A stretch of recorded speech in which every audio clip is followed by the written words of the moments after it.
At first, I tried to change my accent without any success, and then I just embraced it.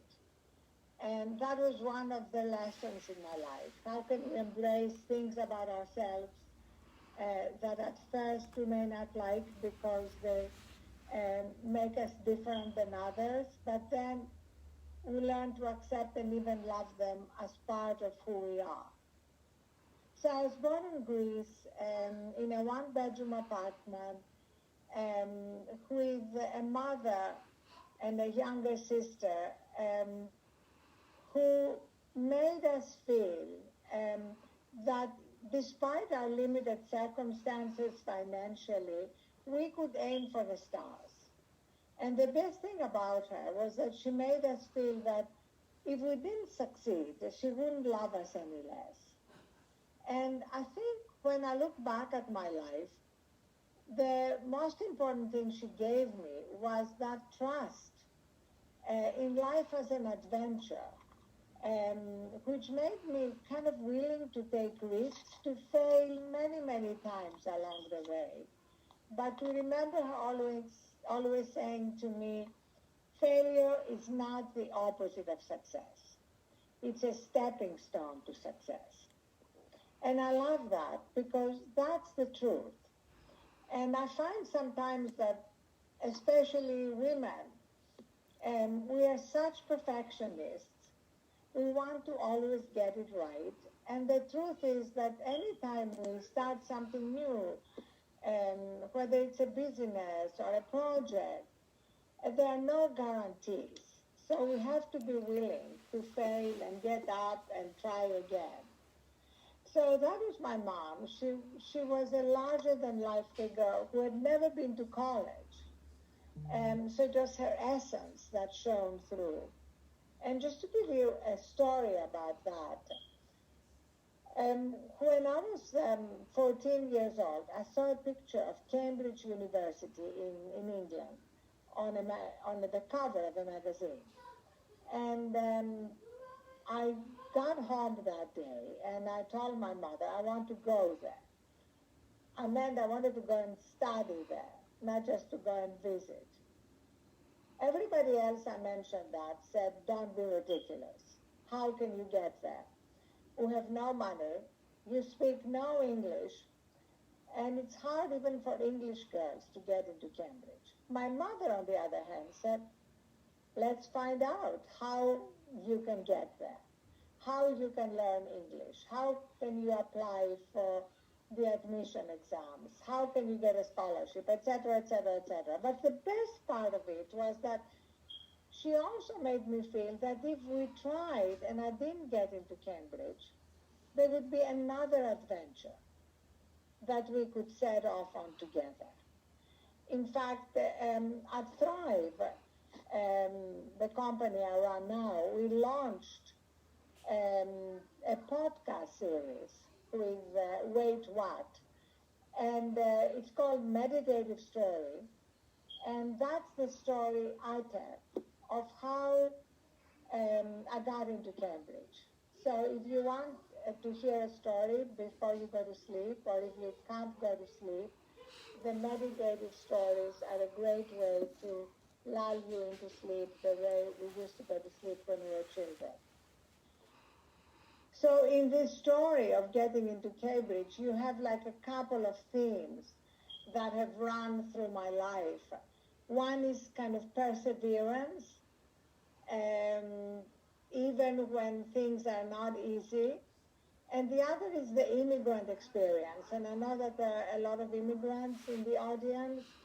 And there is always that opportunity as an immigrant to be an outsider, which gives us perspective, and to bring in the culture that we came from and immerse ourselves in the culture we are joining. For me, that was first moving to England.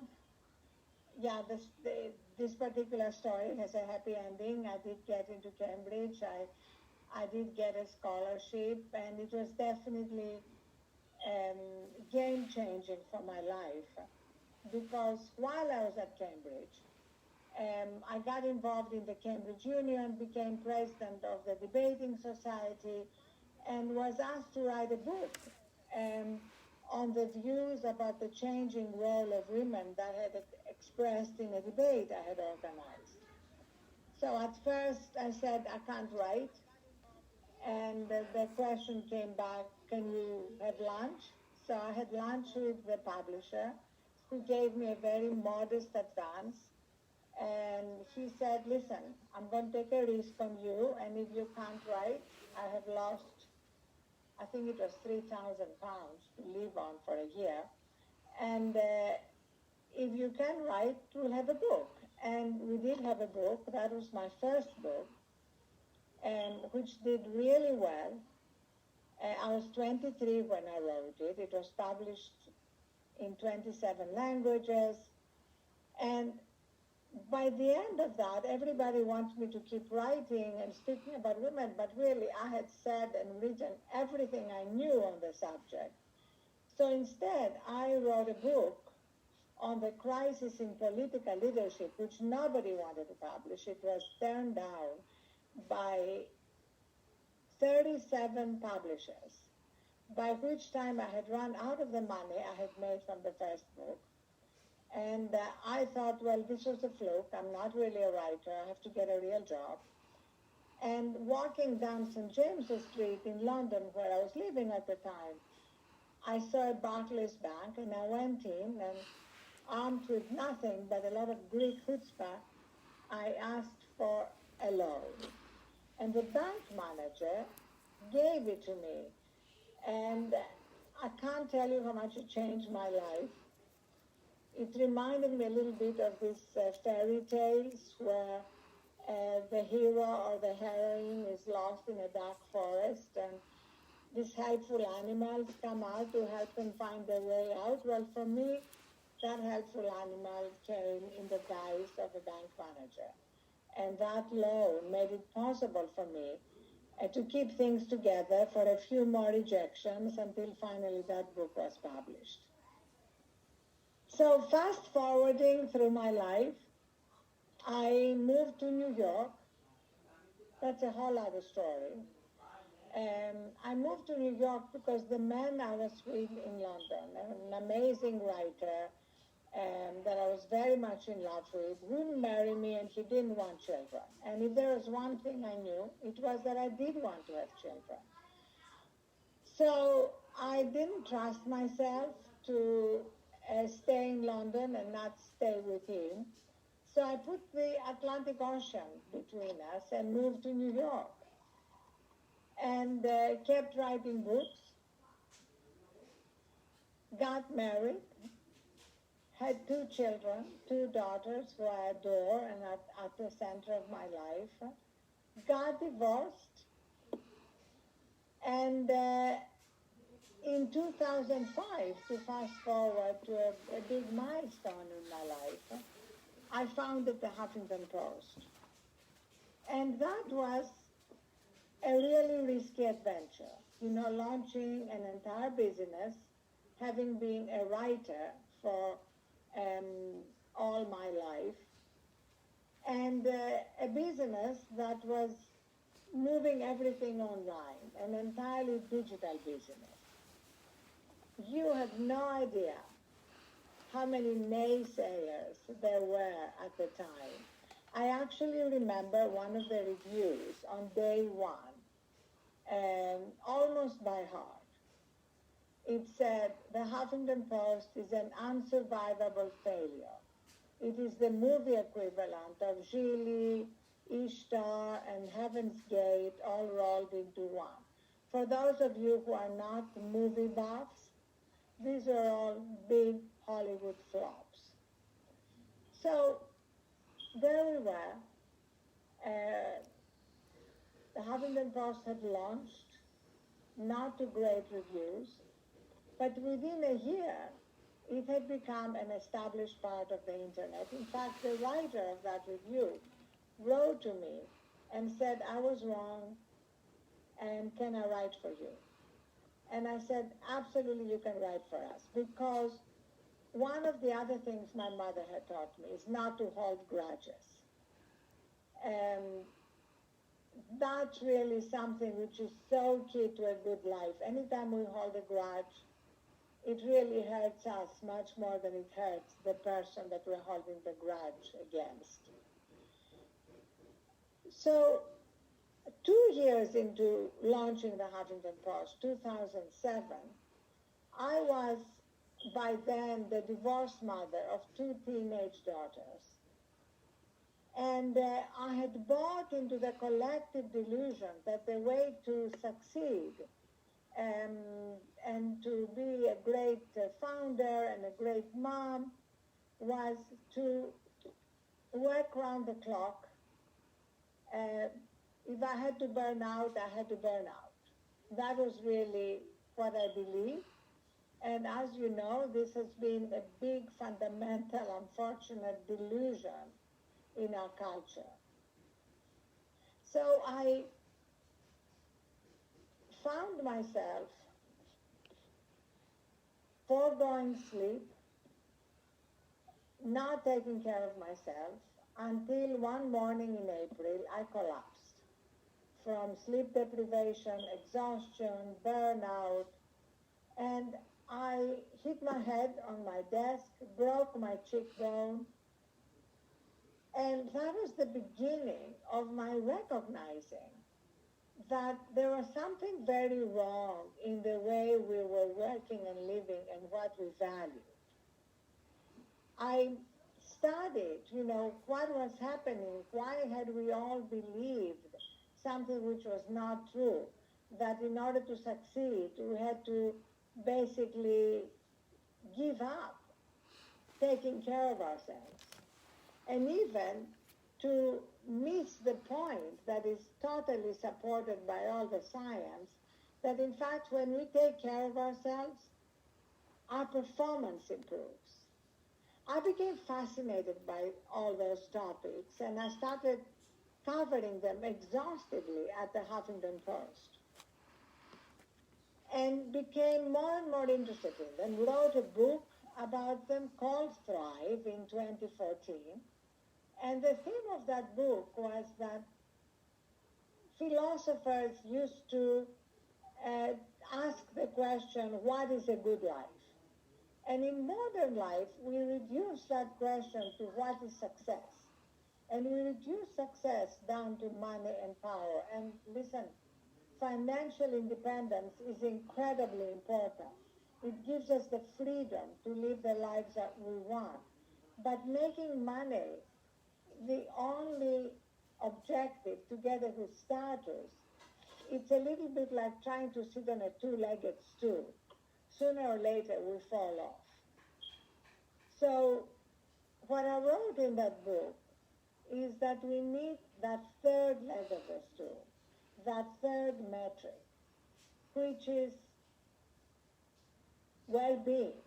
If we don't have our health and well-being, everything else is secondary.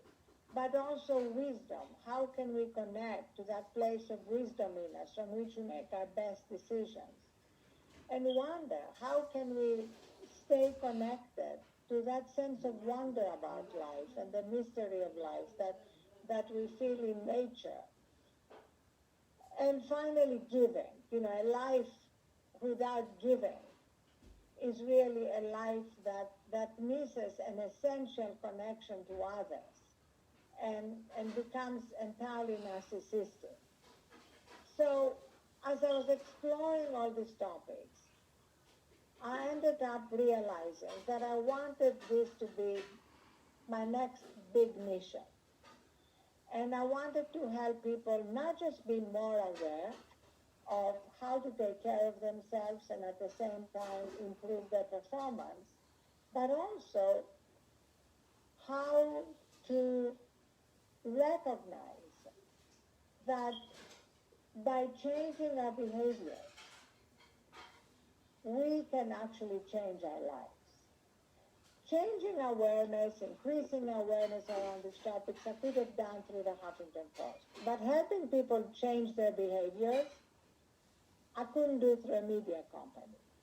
So in 2016, I left the Huffington Post to launch a new venture, Thrive Global.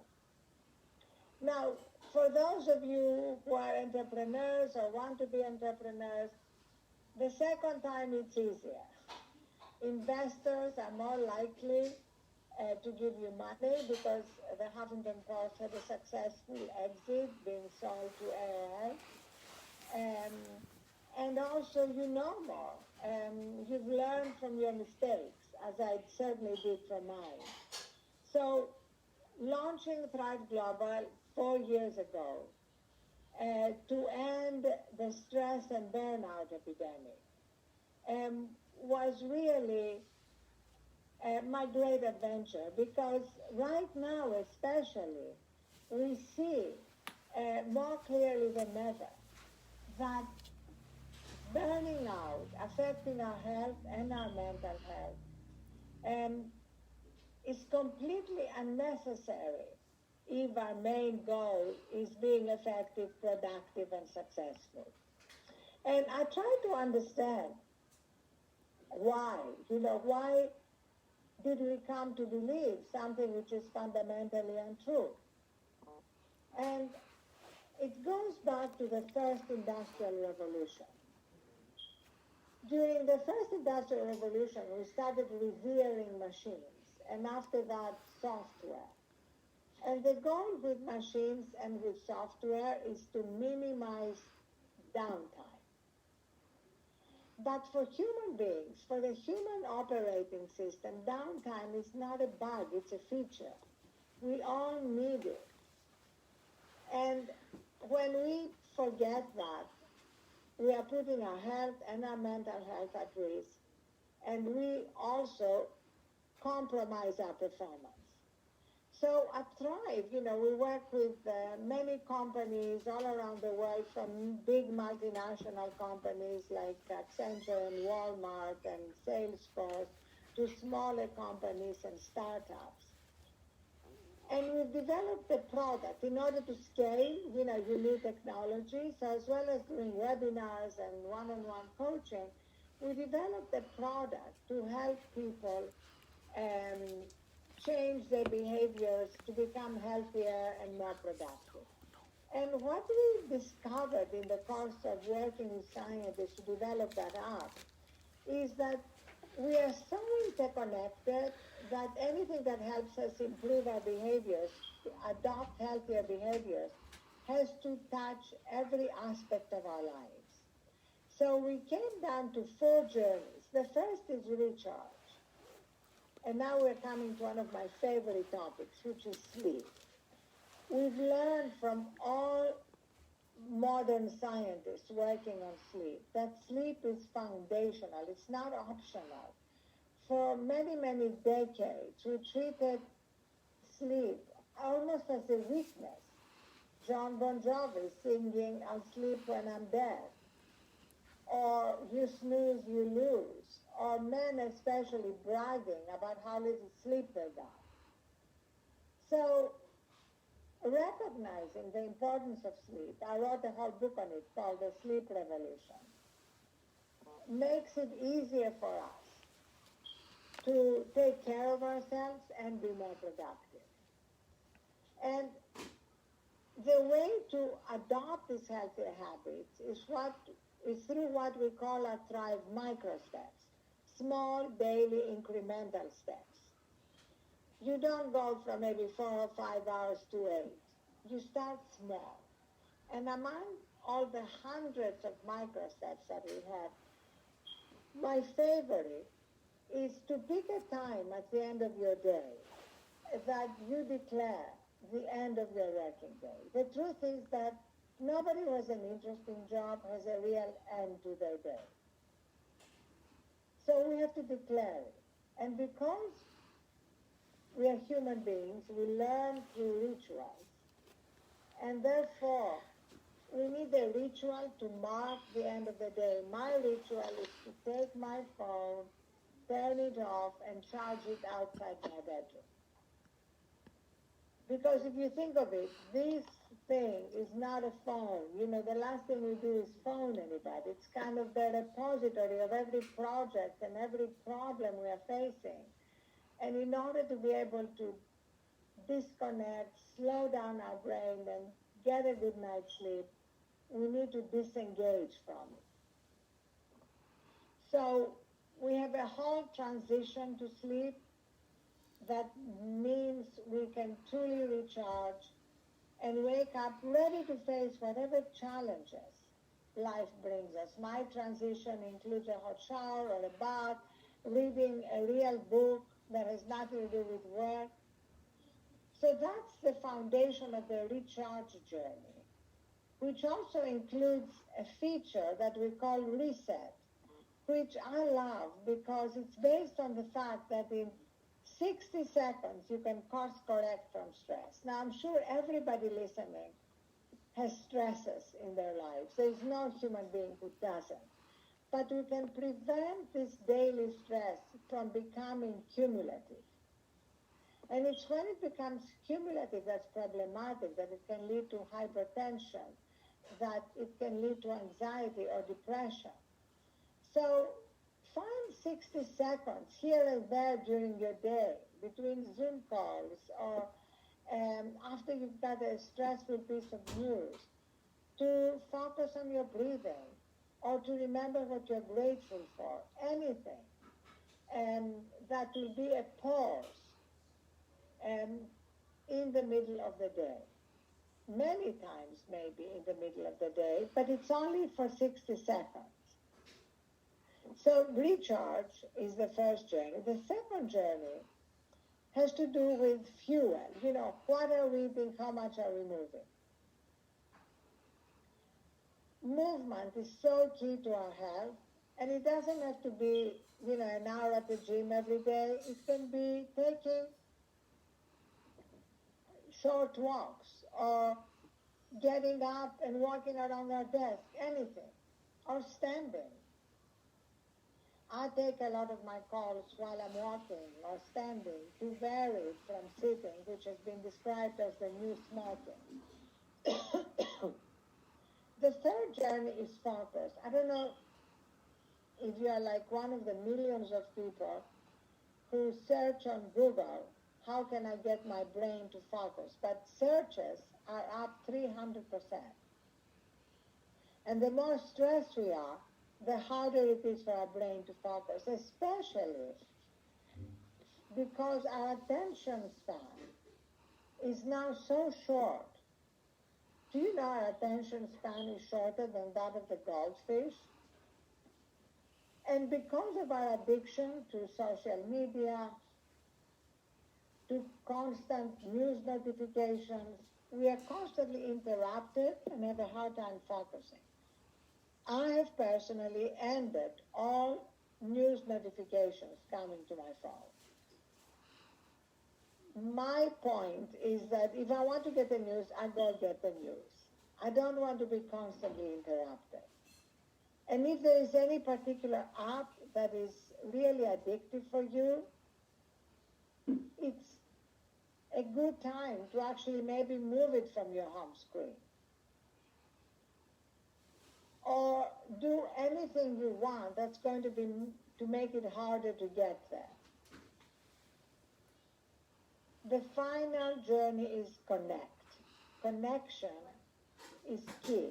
Connecting with our colleagues, connecting with our families, connecting with ourselves. And for me, at the heart of connection is gratitude.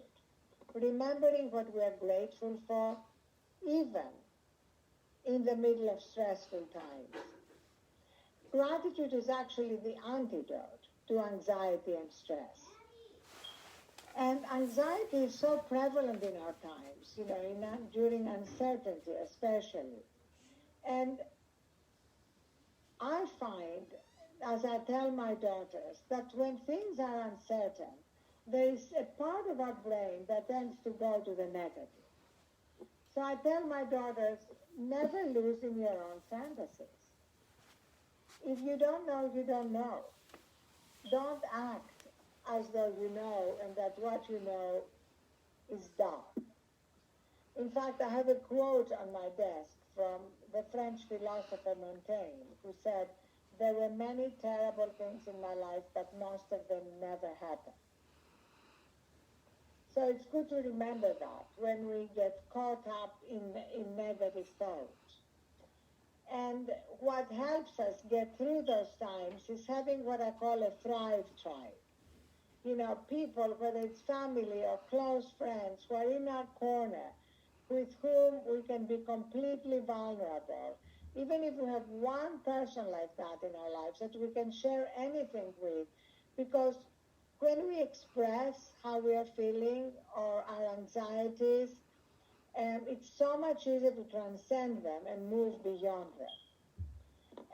My youngest daughter just wrote a book about her experience with chronic pain, having years ago in the streets of New York, and has been suffering from debilitating concussion headaches.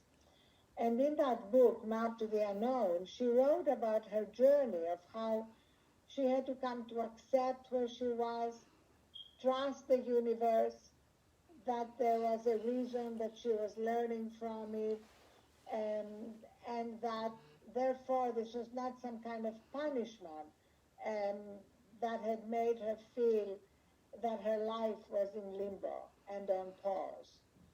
And if we look around, we see so many people who are dealing with challenges, and how we respond to the challenges has so much to do with our resilience. And what makes me optimistic is that resilience is something we can learn. It's not a known quantity that we are born with and there's nothing we can do about it. It's like a muscle.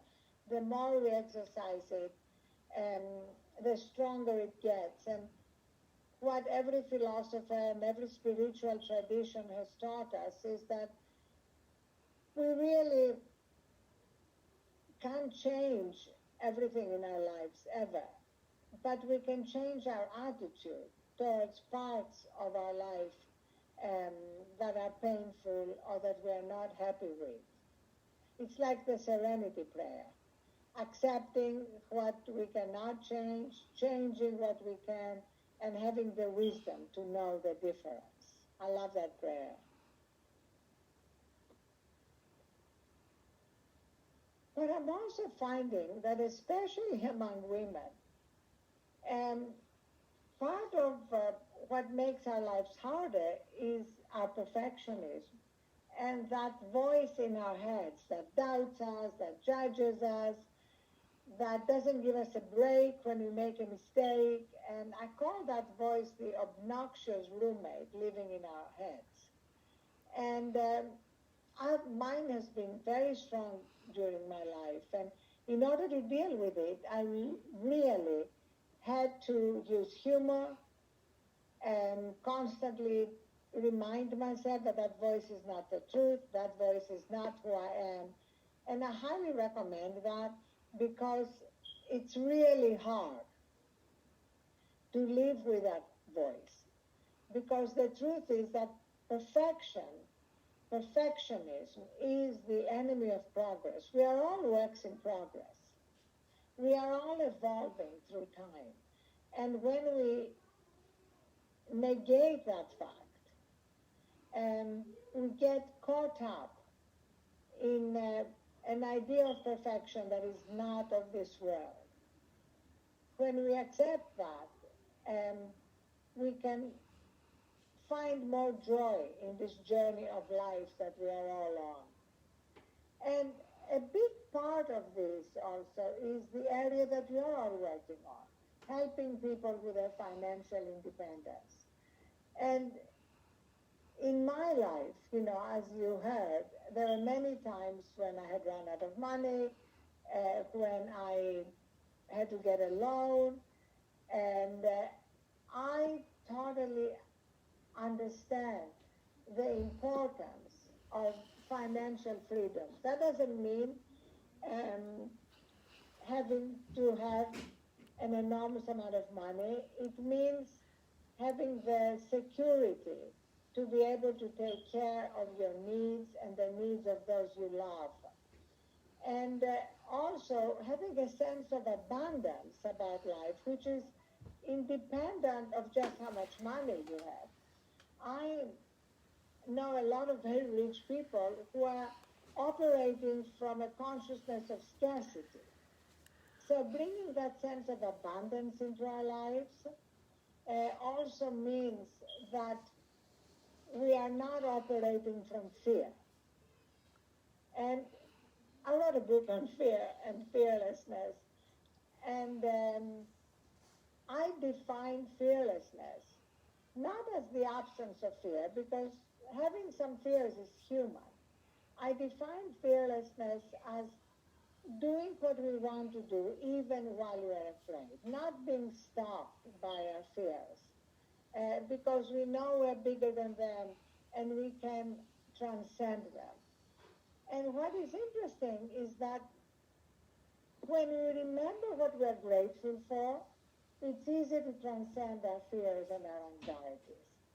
What I do to remind myself constantly is what I call habit stacking. Anytime you are doing things that don't require your brain, like washing your hands or washing the dishes or having a shower, I repeat to myself 3 things I'm grateful for. And I like to do that also before I go to sleep, because the truth is that everybody's day is a mixture of good things and bad things. So the question is, how do we end our day? And I like to give the closing scene to positive things, to things that have happened and that are joyful or make me have a sense of accomplishment, whatever that is, or there could be very little things like my cup of coffee or a walk in my favorite street near where